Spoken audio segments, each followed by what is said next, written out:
Iran Israel के बीच लगातार tension बढ़ रहा है और अगर युद्ध हुआ तो अमेरिका भी इसमें इजरायल के सपोर्ट में आ जाएगा और ईरान पहले से ही प्रॉक्सी वार में काफी आगे है। हिजबुल्लाह और ईरान दोनों को एक दूसरे का पूरा सपोर्ट है, जो इजरायल के लिए टेंशन वाली बात हो सकती है।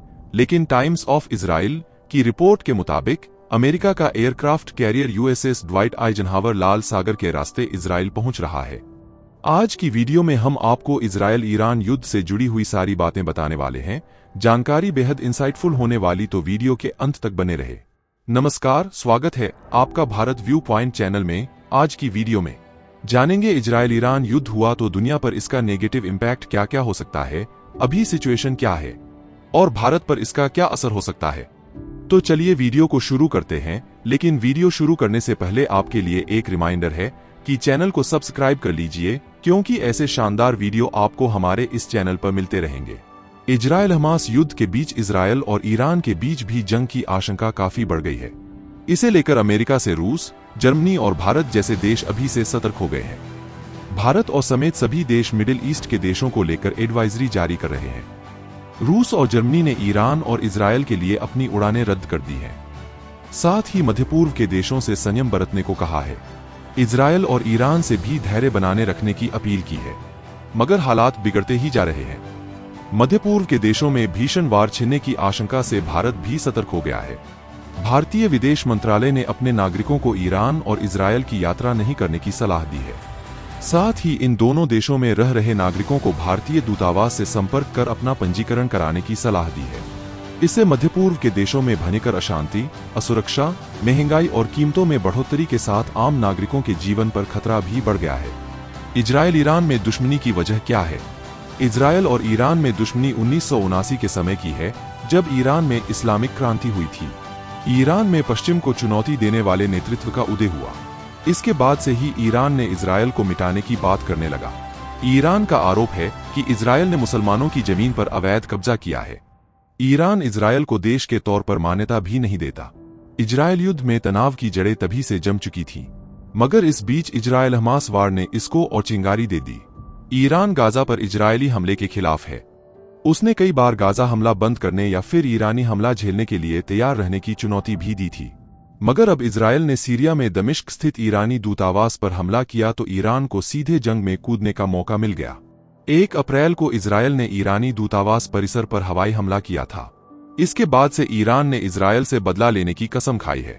इस इजरायली हमले में एक शीर्ष ईरानी जनरल और 6 अन्य ईरानी सैन्य अधिकारियों की मौत हो गई थी। इससे गाजा युद्ध से पहले से ही तनावग्रस्त क्षेत्र में तनाव और बढ़ गया है। ईरानी सर्वोच्च नेता अयातुल्लाह अली खामेनेई ने बुधवार को कहा कि इजरायल को दंडित किया जाना चाहिए, क्योंकि यह ईरानी धरती पर हमले के समान था, इसलिए उसे दंड दिया ही जाएगा। दरअसल 1 अप्रैल को इजरायल ने सीरिया में ईरानी एम्बेसी के पास एयर स्ट्राइक की थी। इसमें ईरान के 2 टॉप आर्मी कमांडर समेत 13 लोग मारे गए थे। इसके बाद ईरान ने बदला लेने के लिए इजरायल पर अटैक करने की धमकी दी थी। हालांकि इजरायल ने कहा था कि उसने दूतावास के पास हिजबुल्लाह के ठिकानों पर हमला किया था। जर्मन एयरलाइन लुफ्थांसा ने 18 अप्रैल तक ईरान आने जाने वाली अपनी सभी फ्लाइट्स कैंसिल कर दी हैं। ऑस्ट्रिया ने भी ईरान जाने वाली फ्लाइट्स कैंसिल की। धीरे धीरे करके अधिकतर देश अपनी फ्लाइट कैंसिल कर रहे हैं ईरान और इजरायल के लिए। कहीं ना कहीं यह युद्ध का संकेत है। हालांकि युद्ध ना हो तो पूरी दुनिया का नहीं है, बेहतर होगा और खासकर भारत के लिए, क्योंकि हम लोग क्रूड ऑयल पर बहुत डिपेंडेंट है। फॉरेन मिडिल ईस्ट कंट्री मगर एक बार युद्ध छोड़ जाता है तो क्रूड ऑयल का दम जरूर बढ़ जाए, जिससे ओवरऑल महंगाई भी बढ़ेगी। CNN की रिपोर्ट के मुताबिक अमेरिकी इंटेलिजेंस से जुड़े लोगों का कहना है कि ईरान में ड्रोन और क्रूज मिसाइलों का मूवमेंट देखा गया है। एक व्यक्ति ने कहा कि ईरान को 100 से ज्यादा क्रूज मिसाइलें तैयार करते हुए देखा गया है। माना जा रहा है कि ईरान अपनी सीमा के अंदर से इजरायल पर हमला करेगा। हालांकि यह साफ नहीं है कि ईरान अपनी जमीन से ही हमला करने के लिए मिसाइलें तैनात कर रहा है या फिर इजरायली अमेरिकी हमले से बचने के लिए तैयारी कर रहा है।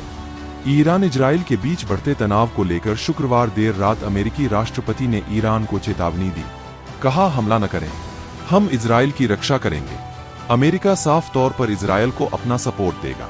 6 अप्रैल को इजरायल से बदला लेने की तैयारी कर रहे ईरान ने अमेरिका को चेतावनी दी थी कि वो इजरायल और उनके मसले के बीच न आए।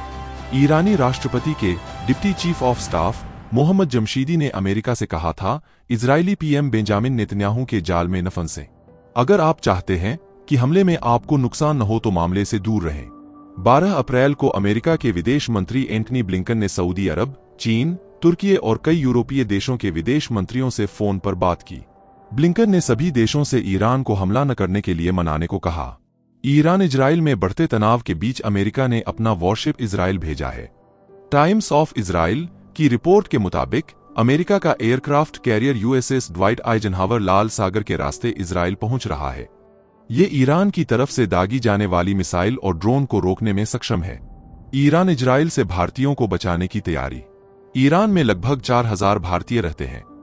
वहीं इजराइल में 18,500 प्रवासी भारतीय रहते हैं। न्यूज एजेंसी पीटीआई ने बताया कि भारत दोनों देशों से भारतीयों को बचाकर वापस देश लाने की तैयारी कर रहा है। इसके अलावा वहां भारतीयों के लिए सुरक्षा के इंतजाम किए जा रहे हैं। WSJ ने रिपोर्ट में ईरानी अधिकारी के हवाले से बताया कि ईरान के सुप्रीम लीडर आयतुल्लाह खामेनेई से हमले का प्लान साझा किया गया है। वो इसके मुमकिन असर का आकलन कर रहे हैं। हालांकि अधिकारी ने यह भी कहा है कि अभी फैसला फाइनल नहीं किया है। वहीं इजराइल अपने उत्तर और पश्चिम दोनों हिस्सों में ईरान के हमले से निपटने की तैयारी कर रहा है। पूरे मिडिल ईस्ट में जंग फैल सकती है। ईरान और इजराइल के बीच दुश्मनी जग जाहिर है। हालांकि दोनों देश कभी सीधे तौर पर एक दूसरे से टकराने की हिम्मत नहीं जुटा पाए। ईरान ने हमेशा हमास और हिजबुल्लाह जैसे संगठनों का सहारा लिया। वहीं इजराइल सीधे तौर पर ईरानी ठिकानों पर हमला करता है। अब अगर ईरान सीधे तौर पर इजराइल को निशाना बनाता है तो सबसे बड़ा खतरा इस बात का है कि पूरे मिडिल ईस्ट में यह जंग फैल जाएगी और इसके नतीजे खतरनाक होंगे। गाजा जंग में फंसे इराक और सीरिया में 1 अप्रैल को जैसे ही ईरान के दूतावास पर हमला हुआ तो सबसे पहले बयान अमेरिका का आया। अमेरिकी अधिकारियों ने कहा कि इस हमले में उनका हाथ नहीं है। दरअसल गाजा में इजराइल और हमास के बीच जंग शुरू होने के बाद अमेरिका और इजराइल की तरफ से इराक और सीरिया में कई ईरानी ठिकानों पर हमले हुए हैं। बदले में ईरान ने अमेरिका और इजरायली ठिकानों को निशाना बनाया है। इसके चलते इराक ने सभी देशों से अपील की है कि वो उनके मुल्क को अपनी दुश्मनी की भेंट न चढ़ाएं। इराक ने अमेरिका से कहा कि वो उनके देश से अपने सारे सैनिक निकाल ले। इसे लेकर इराक के प्रधानमंत्री मोहम्मद शिया अल सुदानी 15 अप्रैल को अमेरिका का दौरा करेंगे। सुदानी और बाइडेन से मुलाकात में इराक से अमेरिकी सैनिक निकालने का पूरा प्लान तैयार किया जाएगा। ईरान का इजरायल पर हमला तीसरे विश्व युद्ध की आशंका बढ़ा सकता है, क्योंकि यूरोप से लेकर मध्य पूर्व तक अशांति और अस्थिरता का दौर पहले से ही चल रहा है। ऐसे में यदि वाकई ईरान ने इजरायल पर हमला किया तो यह तीसरे विश्व युद्ध की आशंका को और बढ़ा सकता है। अभी रूस यूक्रेन युद्ध और इजरायल हमास युद्ध चरम पर है। इससे पहले आर्मीनिया अजरबैजान युद्ध भी हो चुका है। इधर पाकिस्तान ईरान, पाकिस्तान अफगानिस्तान, चीन ताइवान, चीन फिलीपींस और भारत चीन के साथ उत्तर कोरिया और दक्षिण कोरिया के बीच भी तनाव चरम पर है। ऐसे में इजरायल पर ईरानी हमले से पूरे मध्य पूर्व में संघर्ष बढ़ सकता है। इजरायल के खिलाफ फिलिस्तीन पहले से युद्ध में है। अब ईरान, लेबनान और मिस्र जैसे देश भी जंग में कूद सकते हैं। ऐसे में अगर इसराइल की वजह से अमेरिका और सीरिया के वजह से रूस की एंट्री होती है तो यह पूरी दुनिया के लिए एक अलार्मिंग सिचुएशन बन जाएगी। उधर इस्लामिक देश ईरान पर हमला होने की स्थिति में लामबंद हो सकते हैं। अगर ऐसी सिचुएशन आती है तो तेल की कीमतें बहुत बढ़ सकती हैं। इजरायल के खिलाफ ईरान की संभावित जवाबी कार्रवाई से मध्य पूर्व समेत पूरी दुनिया में तेल की कीमतों पर गंभीर असर पड़ सकता है। मध्य पूर्व में युद्ध क्षेत्र का विस्तार हो सकता है। इसमें कई और देशों के कूदने से तेल की कीमतों में आग लगने के साथ महंगाई चरम पर पहुंच सकती है। ऊर्जा, खाद्य का भारी संकट दुनिया में हो सकता है। कई देशों में हजारों लोगों को भूखमरी जैसी स्थिति का लोगों को सामना करने के लिए मजबूर होना पड़ सकता है। क्रूड ऑयल के मार्केट में काफी टेंशन होने वाली है। इजरायल हमास युद्ध ने पिछले 6 महीनों से पहले ही मध्य पूर्व में अशांति और अस्थिरता फैला दी है। गाजा पट्टी में मौतें, विनाश और तबाही ने मानवता के लिए भी बड़ा संकट पैदा कर दिया है। आप क्या सोचते हैं इन सब पर? हमें कमेंट में जरूर बताइए। फिलहाल आज के लिए वीडियो में इतना ही। मिलते हैं अगले वीडियो में। ऐसे ही इंसाइटफुल नॉलेज के लिए हमारे चैनल से जुड़िए और अगर आपको हमारा यह वीडियो अच्छा लगा तो प्लीज वीडियो को लाइक करिए। अगर कोई सुझाव हो तो हमें कमेंट में बताएं। साथ ही चैनल को सब्सक्राइब करना मत भूलिएगा। मिलते हैं अगले वीडियो में। जय हिंद।